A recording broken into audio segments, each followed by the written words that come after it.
Buenos días o buenas noches, según cada uno, ¿verdad? Aquí son las 9:15 de la mañana, con la hora ya nueva de horario de verano. Hoy vamos a abordar el capítulo 20 de los Hechos de los Apóstoles. Es la hoja del tema.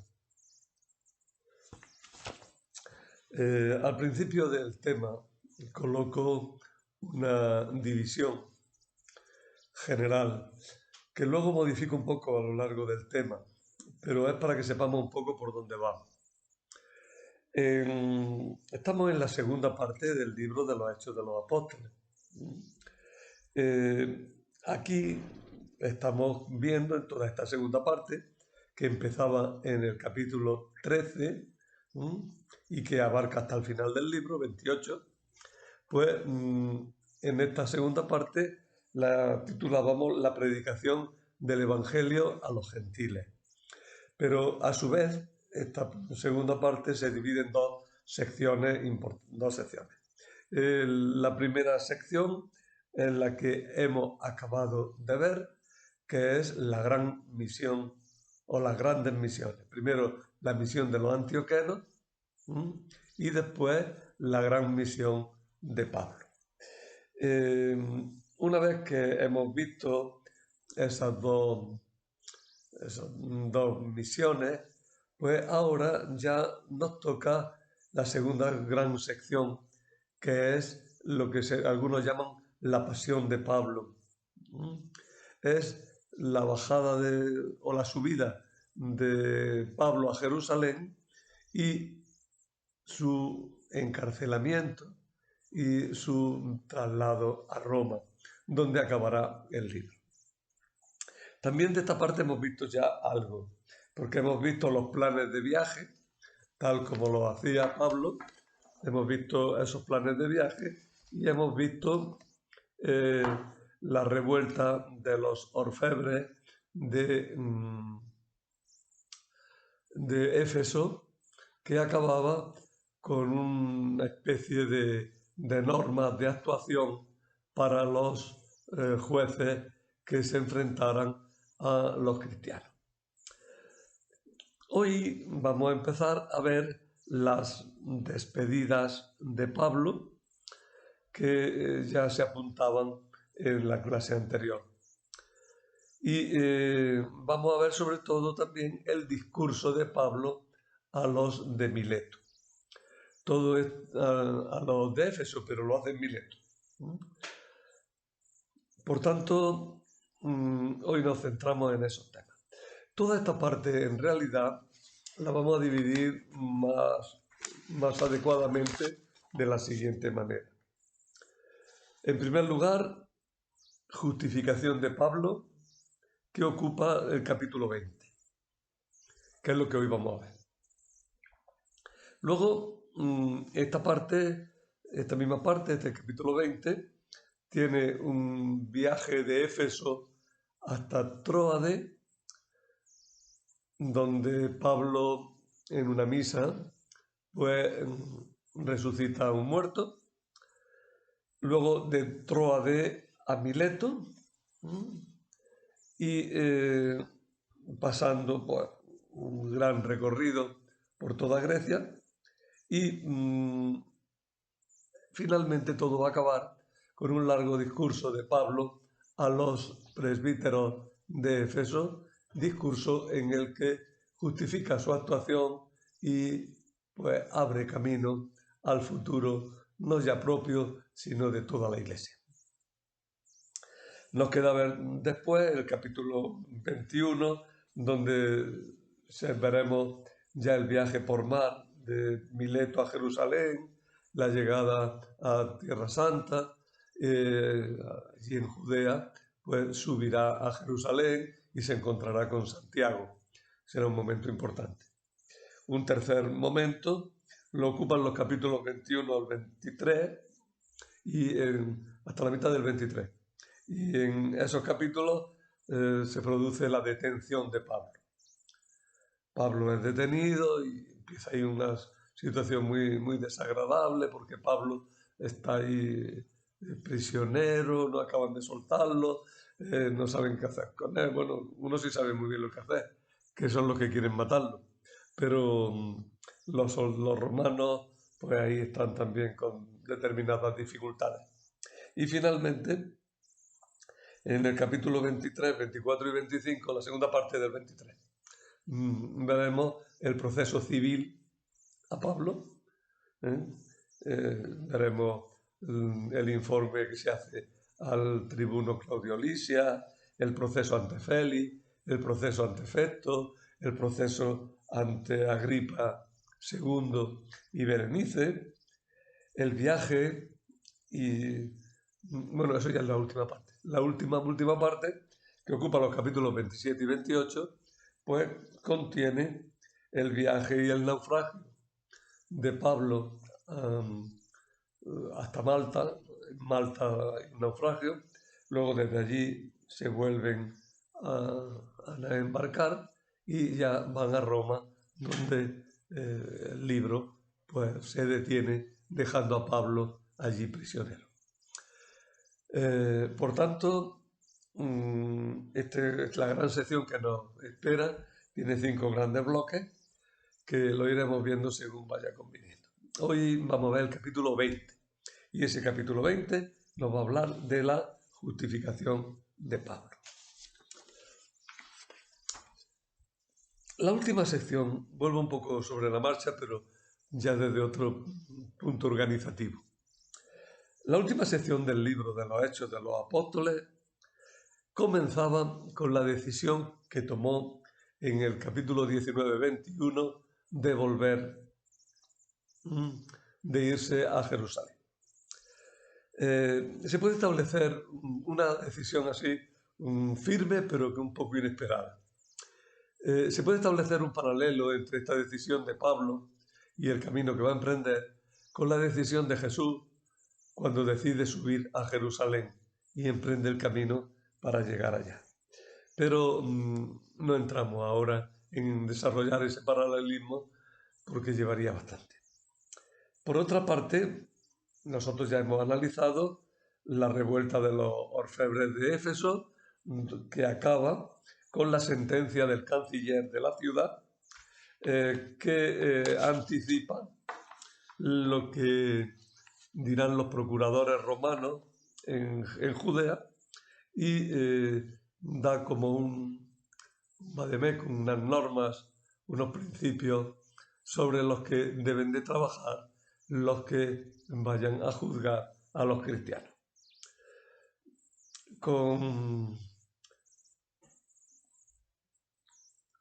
Se enmarca todo, ahora después ya, en un viaje.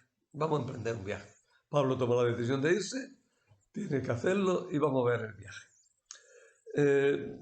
Todo el resto tendrá estilo de itinerario y se narran prodigios relacionados con Pablo que avalan su actuación.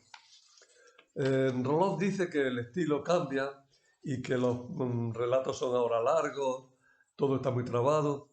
Yo, sin embargo, veo como una doble cosa. Por un lado, un esquema que apenas se desarrolla y luego puntos concretos que sí, tiene relatos largos, bien trabados, bien desarrollados, que al unirse y engarzarse en el esquema, pues nos van a dar una lectura algo más ágil de toda esta parte que, como no la lee uno con un poquillo de atención, le resulta algo confusa.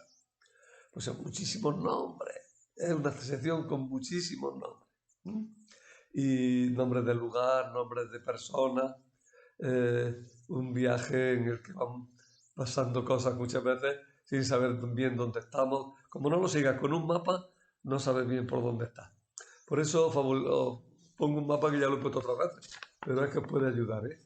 Este pequeño mapita que hay aquí en los apuntes os puede servir de ayuda para ir siguiendo un poco el itinerario de Pablo. Al principio, tras iniciar el viaje, que ocupa los versículos 1 al 6, y narrar un milagro de Pablo en los versículos 7 al 12, el milagro que es nada menos que la resurrección de un muerto, en el curso de una Eucaristía. Y luego, una vez reanudado el camino del retorno, que ocupará 3 versículos nomás, porque no se van a narrar cosas, que ocupa los versículos 13 al 16, encontramos un discurso en el que Pablo justifica ante los cristianos su forma de actuar. Ocupa los versículos 17 al 38. Veis que es un poquillo largo.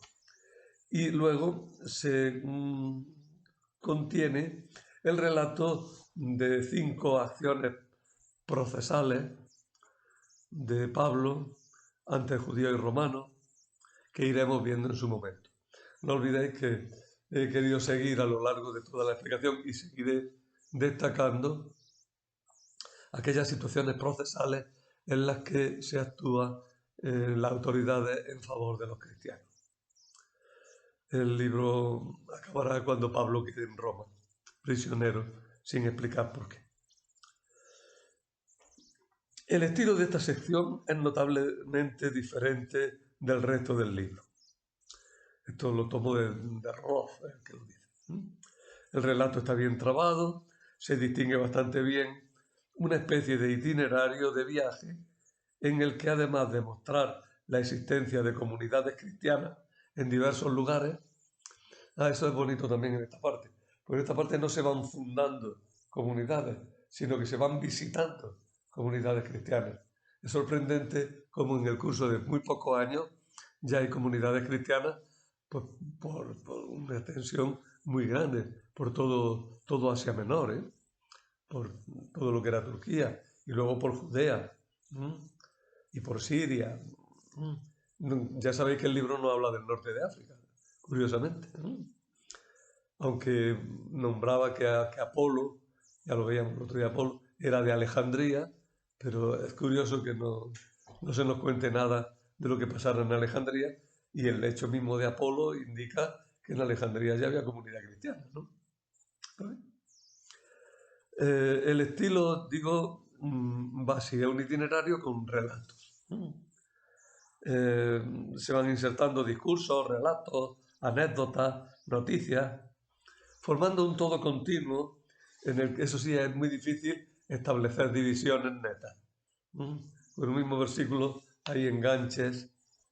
Tú ves, ya no estoy en la sección anterior, pero ¿dónde cambió? ¿No? Es lo difícil, porque está bien trabado todo el relato. A pesar de lo dicho, nosotros establecemos esa división que antes he explicado un poco detenidamente, ¿no? Y que son 5 partes, o 6 partes, y las digo rápidamente. La primera la llamo justificación de Pablo por el discurso de Mileto, que es la que vamos a ver hoy. La segunda, el conflicto, cómo nace el conflicto con la iglesia de Jerusalén. El tercero es el proceso judío contra Pablo en el Sanedrín. La cuarta es el proceso civil contra Pablo con los procuradores romanos y con Agripa. Y la quinta es el viaje a Roma, y en la sexta, muy breve, es la estancia de Pablo en Roma. Así es que eso es lo que tenemos. Vamos a ir por partes. Hechos 21 al 38. Justificación de Pablo. Ese es nuestro tema de hoy. ¿Por qué la llamo justificación de Pablo? Porque concluye todo con el largo discurso de Éfeso en el que Pablo, ante cristianos, justifica su actuación. La estructura general de esta sección sigue un esquema que ya nos es conocido. Pablo lleva a cabo una acción, en este caso el viaje, que queda interrumpida, esa acción, por un milagro que muestra que Dios avala a Pablo. Después de eso viene cómo Pablo se defiende de unas acusaciones que aquí son implícitas y las tienes que sacar un poco del discurso mismo, de lo que Pablo hace de su propia defensa. Y por último, los dirigentes de las diversas iglesias que se han reunido en Mileto, provenientes sobre todo de Éfeso, pues van a aprobar también la actuación de Pablo y la prueban pues con una despedida muy cariñosa, con lágrimas y con mucho dolor, porque Pablo deja su compañía y ya pues saben que no va a volver. Así pues, en primer lugar, hay un breve relato de viaje en el que se detallan muy bien los tiempos, los acompañantes, la escala. A mí me llama la atención que hay un escenario muy bien montado, ¿eh? Con un reloj muy claro, con unos personajes bien definidos, con unas escalas locales también muy marcadas, muchos nombres, como decía antes, pero apenas se cuentan acontecimientos, apenas. Interesa más sencillamente pues todo este escenario en el que se está moviendo Pablo. En este relato, que ocupa 1, 8, 20, estamos en el capítulo 20, ya en adelante todo es capítulo 20. El capítulo 20, 1, 8, se interrumpe y sigue en el 13, 16. El itinerario, el recorrido de Pablo es 1, 8 y 13, 16. En este relato se inserta una anécdota localizada en Tróade, que ocupa los versículos 7 al 12, que tiene como objeto mostrar dos cosas. En primer lugar, la sencillez y transparencia de las ceremonias cristianas. ¿Y por qué? ¿A qué viene eso? Pues porque acusaban a los cristianos de secretismo y de hacer barbaridades en sus reuniones. Pues lo dice, no, aquí tenemos una cosa muy clara. Y en segundo lugar, mostrar la protección divina sobre Pablo, que es un gran profeta, como lo pudiera ser Elías. Es curioso que Pablo repite gestos de Elías, como lo pudo ser Elías y Eliseo. Si queréis comprobarlo, podéis ver en el primer libro de los Reyes, capítulo 17, 17-24, donde se habla de un milagro de Elías, semejante a este. Y en Segundo Reyes 4, 18 al 37, Segundo Reyes 4, 18 al 37, donde se nos cuenta también un milagro de Eliseo. Bueno, pues Elías y Eliseo son figuras, son anuncios, en primer lugar de Jesucristo, claro, pero Pablo es continuación de Jesucristo. Y Pablo se inserta en esa gran corriente profética que vemos en aquellos grandes personajes de la antigüedad. El relato concluye con un discurso de Pablo, que ya lo he nombrado muchas veces, en el que se despide de los presbíteros de Éfeso que han venido a Mileto, llamados por el mismo Pablo. Bueno, hoy le dedico mucho tiempo al marco, como veis, ¿no? Vamos a empezar ya. Ahora es cuando empezamos. Todo lo otro ha sido decir el marco, decirnos cómo nos situamos en este trozo que vamos a ver. De Éfeso a Tróade. Enlazando directamente con 19:22 y dedicando una breve frase poco acertada. Bueno, ¿qué pasaba en 19:22? Que se interrumpió con el motín de los de Éfeso, el motín de los orfebres de Éfeso, aquellos que gritaban que era grande la diosa suya, ¿no? Y armaron un terrible motín contra los cristianos. Bueno, pues eso interrumpió toda la acción y ahora enganchamos con los planes de viaje de Pablo. Pues tras una frase poco acertada, porque no acaba de enganchar bien, pero no hace claro, pues se nos narra velozmente el largo viaje. Digo, fijaros dos cosas, ¿eh? Se nos narra velozmente un largo viaje. ¿Y por qué es largo? Pues por el territorio que recorre. Fijaros que desde Éfeso van a subir hasta el norte, hasta Filipos. Desde Filipos va a bajar a Corinto y desde Corinto va a volver al norte otra vez a Filipos y va a ir a Troade. Es decir, se recorre Grecia para arriba y para abajo 2 veces. Entera, ¿no? Muchísimos kilómetros. Bueno, pues ese largo viaje desde Éfeso a Troade, pasando por Macedonia, Grecia, se entiende Grecia, que Grecia aquí es Corinto, nombra la región en vez de la ciudad, y de nuevo vuelve a Macedonia y de allí a Troade.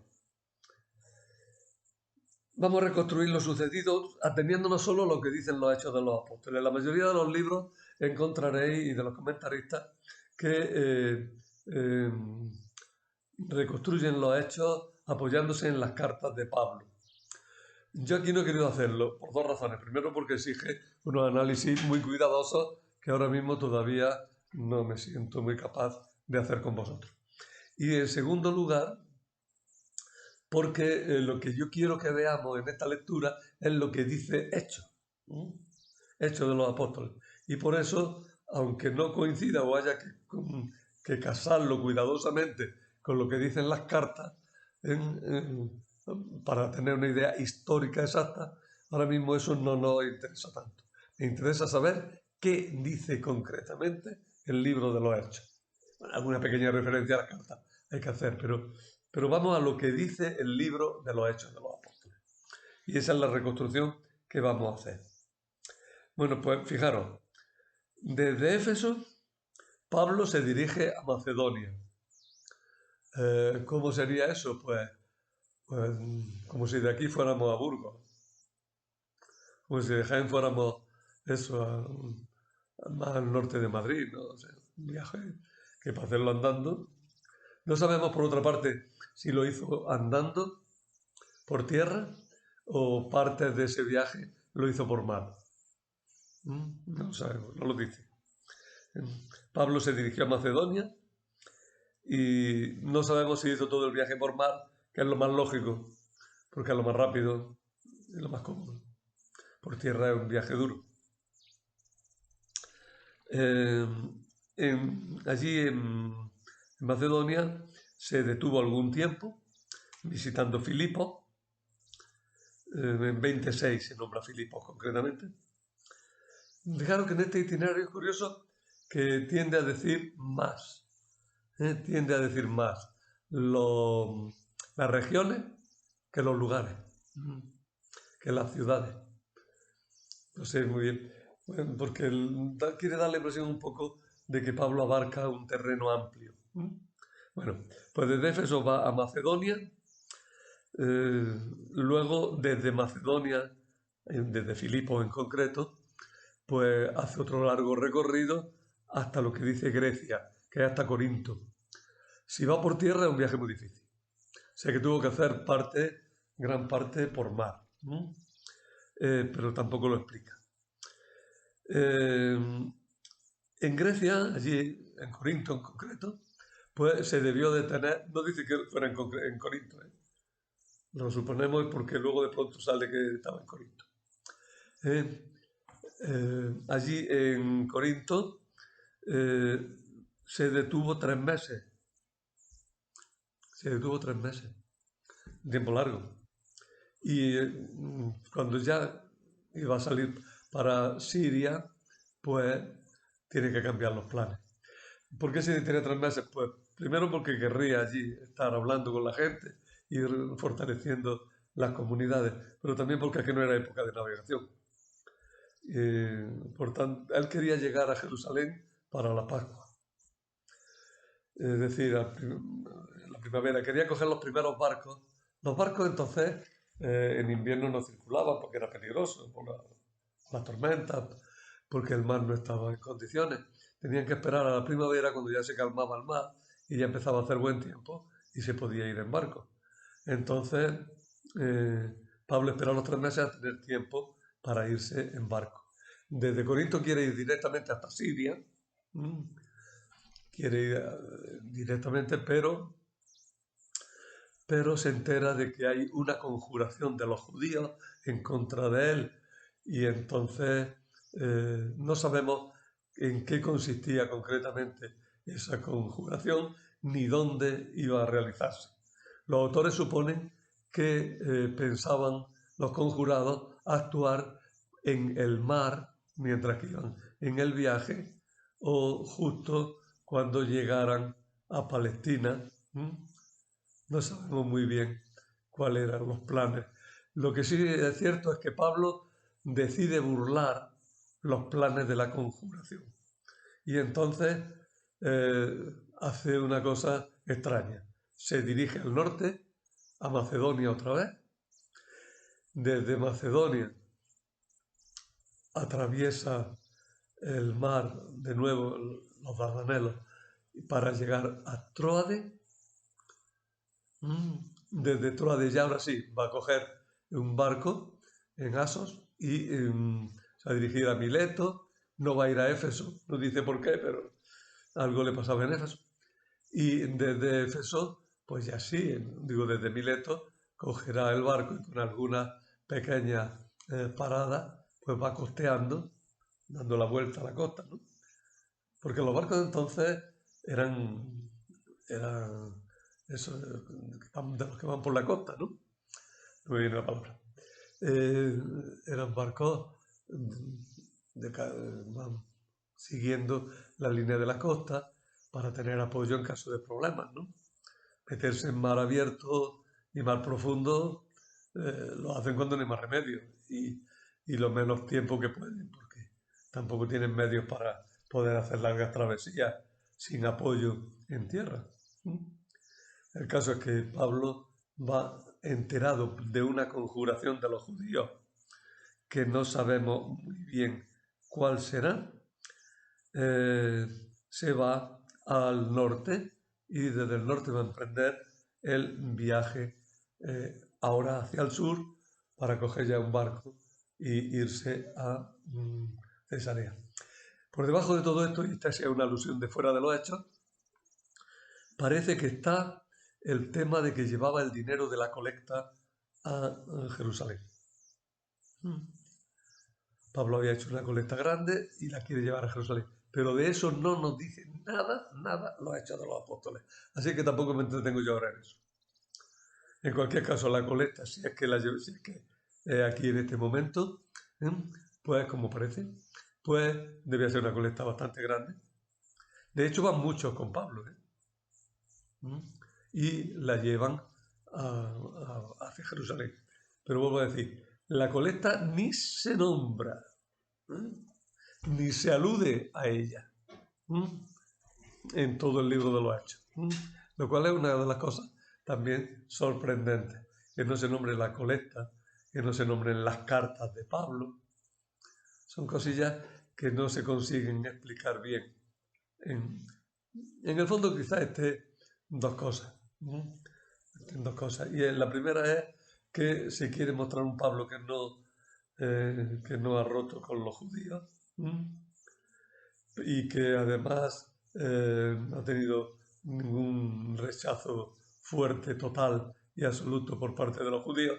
Y el tema de la colecta era muy espinoso, pues los judíos la rechazaron. Y por otra parte, se quiere mostrar una figura de Pablo que no sea polémica, sino al revés, suavizar lo que pudieran ser las aristas de la personalidad de Pablo para que no chocara en la memoria de la gran iglesia. Bueno, sorprende en todo este trozo, ya también lo he dicho, la cantidad de lugares, personajes y tiempos que se nombran.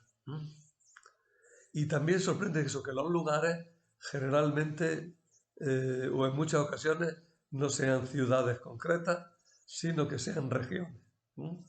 Pero al final tiene que decir ciudades, porque Pablo es un hombre de ciudades y de ciudades importantes. Claro, Corinto, Filipo, Éfeso, son ciudades grandes, ciudades que tienen influencia e irradiación fuera. Bueno. Fijaros las ciudades, los sitios que se nombran. Macedonia, Grecia, Siria, Filipos, Aso, Tróade. Eso en el itinerario. Luego a los personajes se les añaden ciudades de origen. Se nombra a Sóprato, hijo de Pirro, natural de Berea. A Segundo y Aristarco, naturales de Tesalónica. A Gallo, natural de Derbe. De Timoteo no se dice el origen, pero sabemos que estaba relacionado con Listra. A Tíquico y Trófimo se indica la región de Asia. Pero fijaros la cantidad de personajes.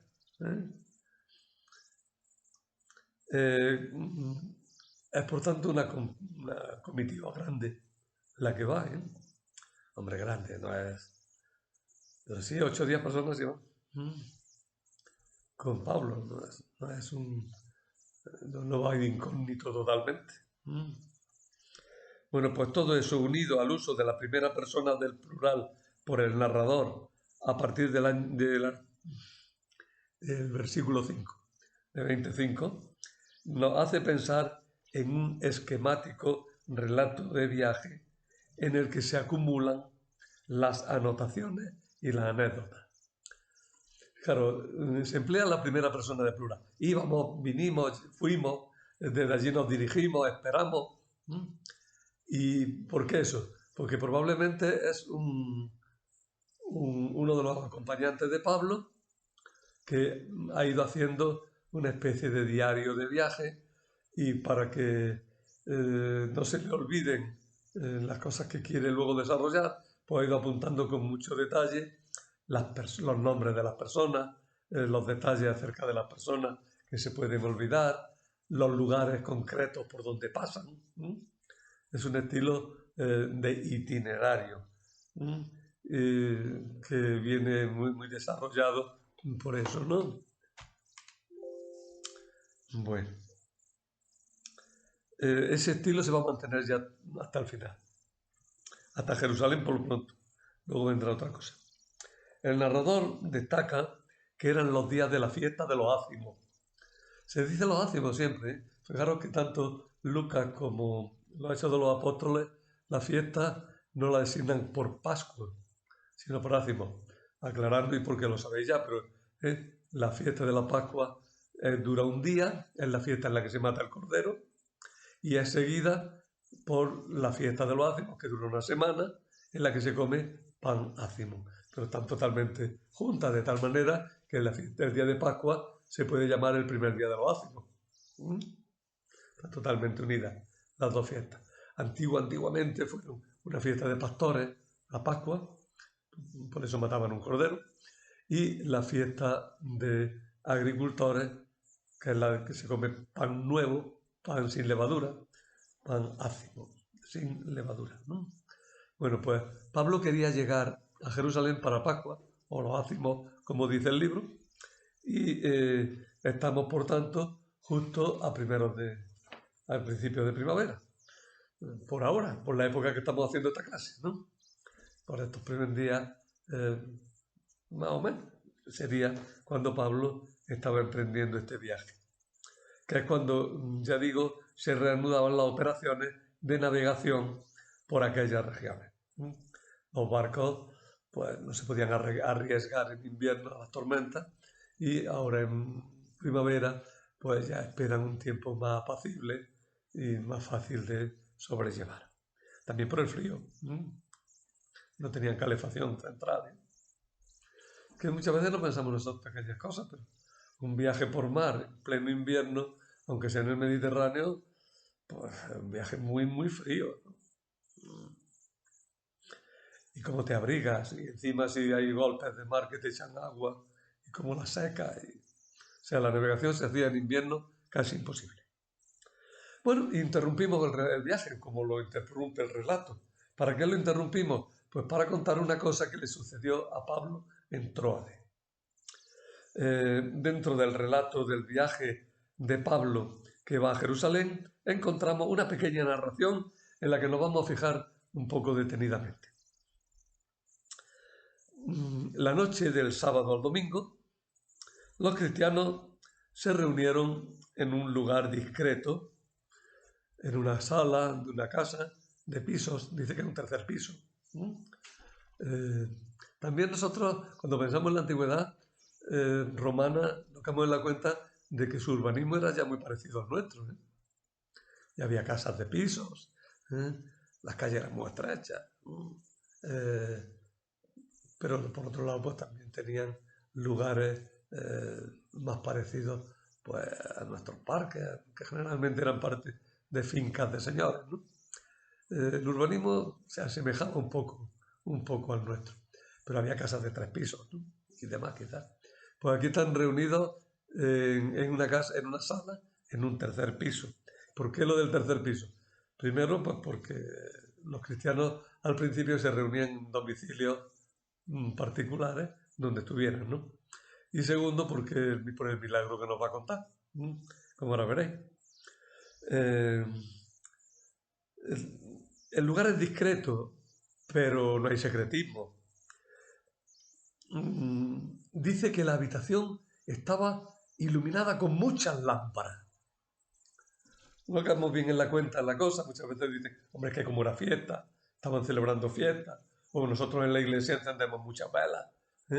Antes era obligatorio, para poder decir misa, había que tener encendidas 2 velas por lo menos, ¿no? En las misas sencillicas, ¿no? En las misas grandes, 6 velas. Estaba todo eso muy regulado ahora, ¿no?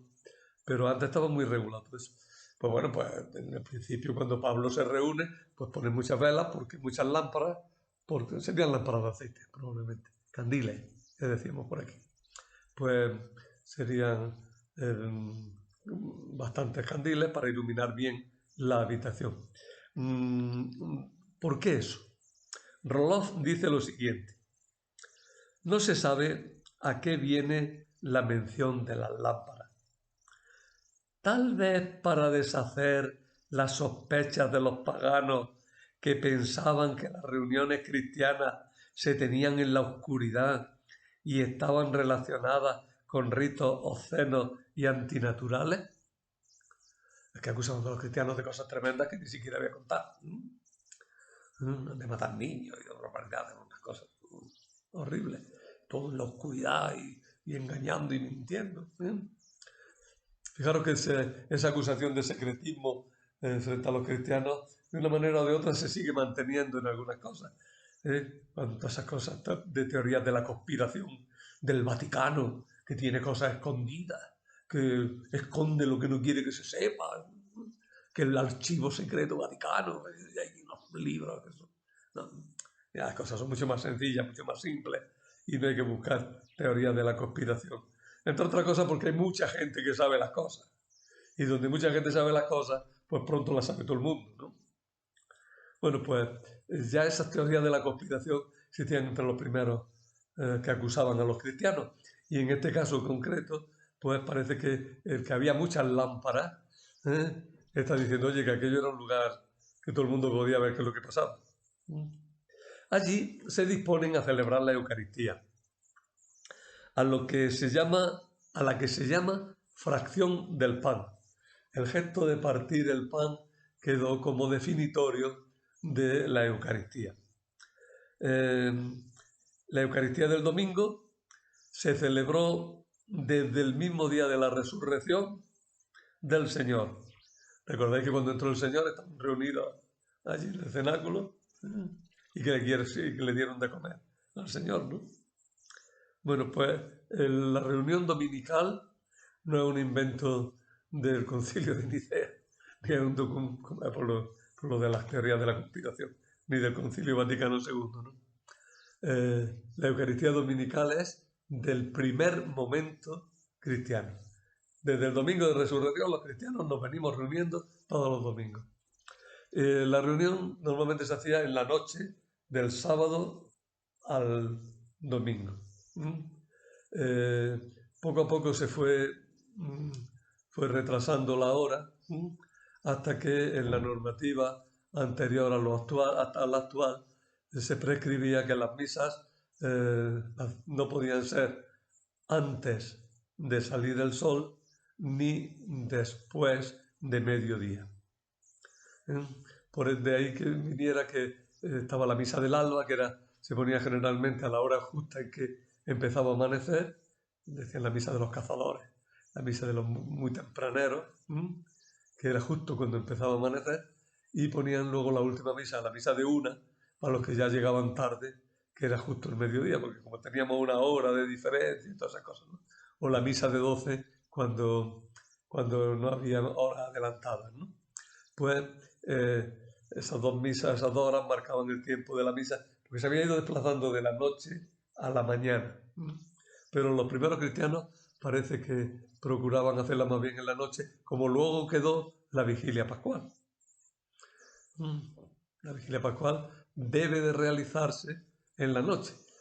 Y parece mentira que después de haber luchado años y años por tener una vigilia pascual a su hora y bien llevada según la tradición cristiana, ahora nos empeñamos mucho en tener una merienda cena a media tarde del sábado y empezar a volver para atrás, que es un retroceso, claro, y no me vengan con historias de que es que cuesta mucho trabajo salir por la noche.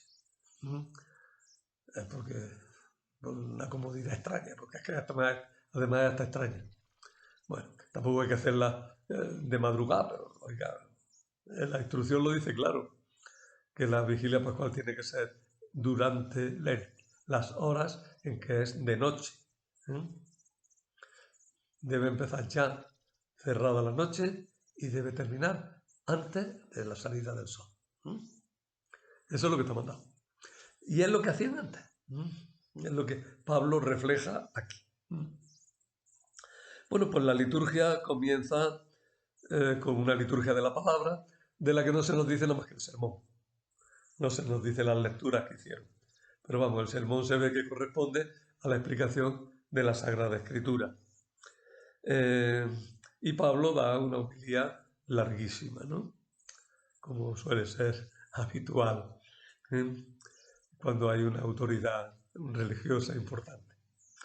Pues en la reunión, un muchacho imprudente, no sabemos lo viejo que fuera, uno lo pone muy niño y otro un muchachillo, ese ya un muchachillo, porque se sentó en el filo de la ventana con toda normalidad. En el alféizar se sentó allí, pero el angélico estaba oyendo el sermón de Pablo, y dale, que dale Pablo, y venga a hablar, y venga a hablar. Y el pobre muchacho pues se durmió. Y al dormirse, pues se cayó para atrás y se mató. Cayó de un tercer piso. Fue una gran caída, se mató. Ni que decir tiene que todos salieron corriendo escaleras abajo. Pablo parece que llegó de los primeros, abraza al niño y hace los gestos que hizo Elías. Prácticamente una respiración artificial. Empieza allí a hacer, lo abraza, empieza a hacerle no sé qué, no se ve claro qué cosa. El caso es que el chico reacciona y Pablo le dice, oye, que está vivo, tomarlo. Parecía que estaba muerto. Pablo repite el gesto de Elías en 1 Reyes 17, 21 y afirma que el niño sigue vivo. Todo se ha quedado en un susto. Pablo aparece como un gran profeta, pero no se le da más vuelta al asunto y vuelven a la sala para continuar.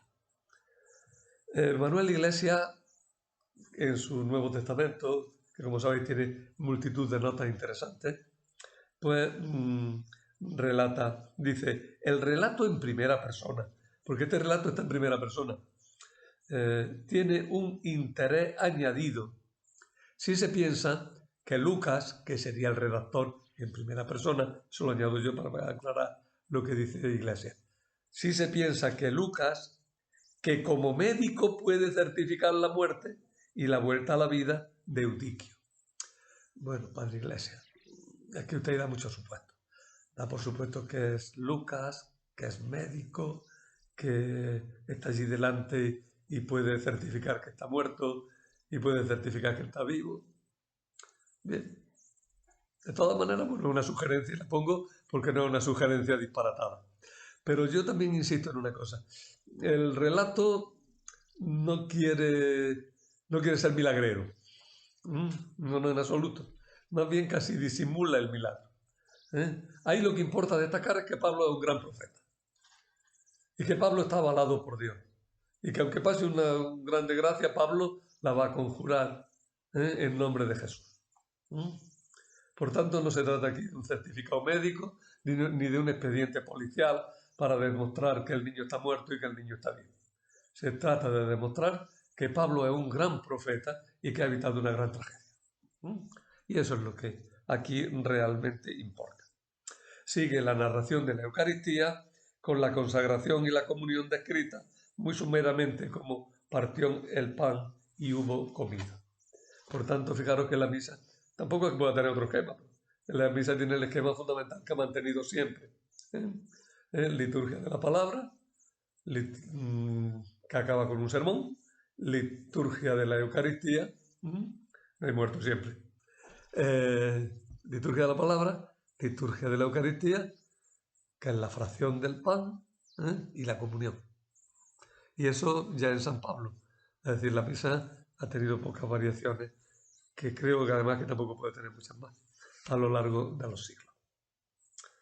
Un nuevo discurso de acción de gracia o una charla informal de amistad, no lo aclara bien, concluye la acción y dura hasta la mañana. Por la mañana Pablo se va. El viaje se realizó ahora, el viaje desde Tróade a Mileto. Seguidlo un poquillo en el mapa, haz el favor. Se realizó costeando de nuevo y recalando en los puertos principales de la isla y del continente, pues son muchas las islas que hay por esa zona. Va recorriendo Mitilene, Quíos, Samos y finalmente Mileto. Empieza todo en Aso, que es un puerto cercano a Tróade, y allí en Aso Pablo se unió con su acompañante. Formaban una comitiva bastante numerosa, pero no se dice por qué son tantos los que viajan juntos otra vez. Ya os he dicho que saliéndonos de los Hechos de los Apóstoles, parece que eran tantos porque llevaban la colecta, que era cuantiosa, para auxiliar a la iglesia de Jerusalén. ¿Por qué no habla el autor de Hechos de esta colecta? Tal vez porque luego no fue aceptada y no logró el propósito de comunión que tenía. No se dice nada y yo tampoco quiero ahora abundar en el tema. El viaje lo emprende y Pablo no quiere llegar hasta Éfeso. ¿Por qué? Pues no lo sé. No lo sé. Pero se deja ver. Dice que para no entretenerse, para no perder tiempo allí hablando con la gente. Hay algo más. Pablo no quiere ir a Éfeso porque sabe que si va a Éfeso, pues tiene el riesgo de que lo vuelvan a detener.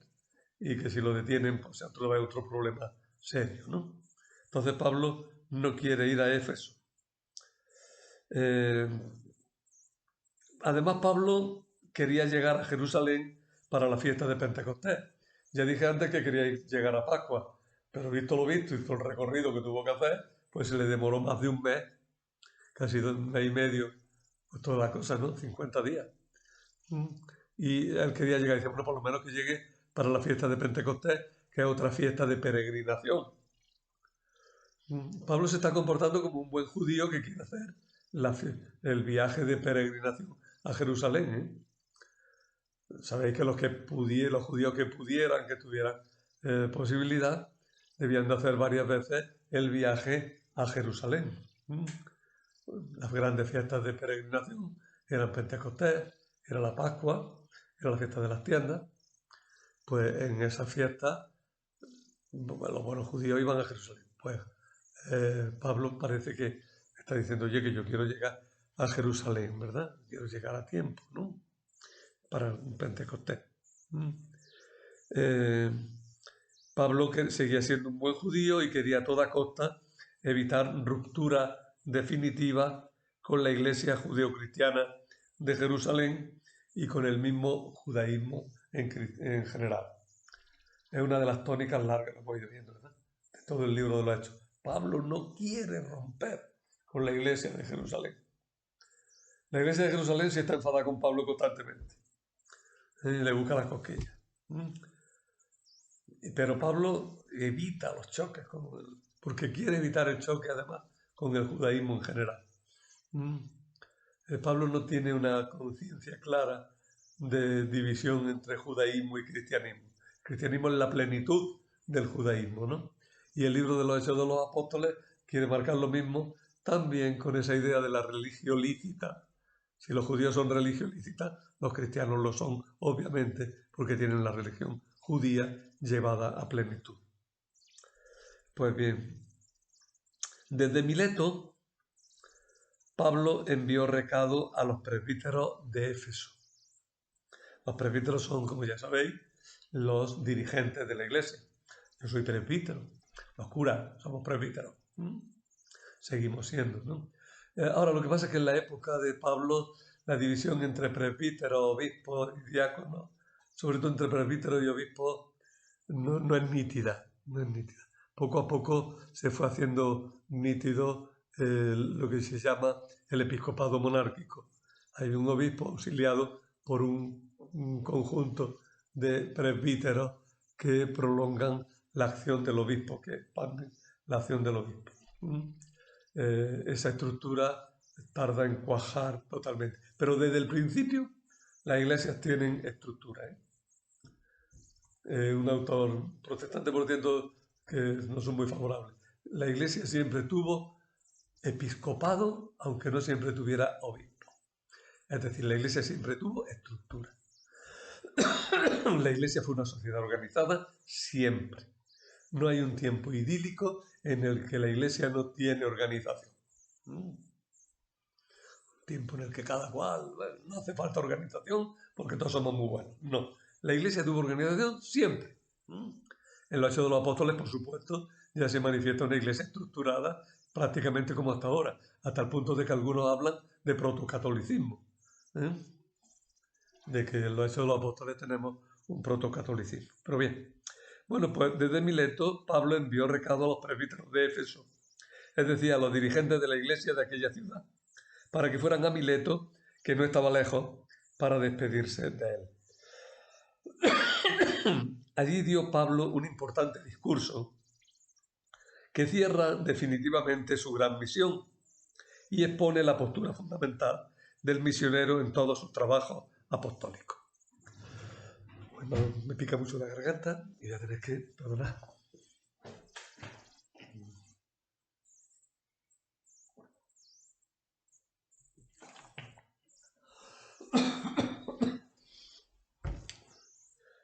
En el discurso, Pablo sostiene que ha cumplido un ministerio encomendado por Dios. Pablo no ha actuado por su cuenta. Dios se lo ha encargado. Segundo, que es un testimonio de lo que le ha sido revelado. Dios se lo ha encargado, pero previamente se lo ha revelado. Tercero, el contenido de ese testimonio es el evangelio de la gracia de Dios. La buena noticia. Evangelio en el sentido de buena noticia, pero también en el sentido del contenido de esa buena noticia. Porque anuncia el reino y el plan de salvación de Dios. El reino y el plan de Dios. Sigue avanzando y dice que por eso ha tenido que sufrir a causa de las maquinaciones de los judíos. Esta expresión de los judíos probablemente se introduce en la redacción de los discursos de Pablo posteriormente. Pablo no podía decir exactamente esa frase. Pero sí, él deja claro que ha tenido que luchar contra los grupos que pretenden mantener un judaísmo a la forma antigua, sean cristianos o no. Porque la gran dificultad que tuvo Pablo, más que con los judíos, fue con los judeocristianos. Y por último, que ha predicado el mensaje íntegro. Una de las acusaciones que le hacían a Pablo es que predicaba un cristianismo a media, un cristianismo de rebaja, para que los gentiles se apuntaran, ¿no? Y Pablo dice, no, yo he predicado el evangelio íntegro. ¿eh? En este punto es uno de los pocos puntos en los que sale o se atipa algo el contenido de las cartas, ¿no? Pablo no ha predicado un mensaje a medias, como le dice a los Gálatas. No, yo no enseñé un cristianismo con rebaja. Y como ha predicado un mensaje íntegro, él no es responsable de la ignorancia ni de la perdición de nadie. Aquí aparece la responsabilidad del pastor, que no quiere que carguen sobre él ni los pecados, ni la apostasía, ni las defecciones de sus, de sus feligreses, de sus ovejas. Es el pastor que quiere cuidar del rebaño. Los fuertes, ya lo he apuntado, pero los fuertes matices antijudíos que aparecen en el discurso no pueden provenir directamente de Pablo, que precisamente está reforzando su imagen de verdadero israelita, cumplidor de la ley, y busca mantener la comunión con su pueblo. Por lo que esos matices antijudíos se deben sin duda al redactor de la obra, que conocía bien los problemas que tanto Pablo como toda la Iglesia tendrían posteriormente con los cristianos judaizantes y con el judaísmo que no aceptaba a Jesús como Mesías. La reacción de los oyentes, presbíteros de la iglesia más destacadas, que lloran y rezan con él, indican que Pablo aprueba, o sea, que Pablo es aprobado, que ellos aprueban la actuación de Pablo, reconociéndola como legítima y como correcta, según la voluntad de Dios. Se reanuda el relato del viaje y se insiste constantemente en que Pablo va a sufrir en Jerusalén. Y con eso terminamos este capítulo, terminamos esta charla. Solamente deciros que sería bueno que leyéramos como oración el Salmo 20 o 19, 20-19, que a los trabajos de Pablo por la Iglesia y de los de Cristo mismo por la humanidad podemos responder con las bendiciones agradecidas y suplicantes de ese salmo. Y como tarea, pues que os leáis el capítulo 21, donde se narra el resto del viaje, la llegada a Judea y a Jerusalén y el encuentro con Santiago. Traedlo bien leído y así podéis seguir bien el relato que uno hace hablando, que va un poquillo de un lado para otro, pero si tenéis la referencia en la memoria, pues siempre viene mejor. Así es que para el próximo día veremos el capítulo 21. Y nada más. Un saludo a todos.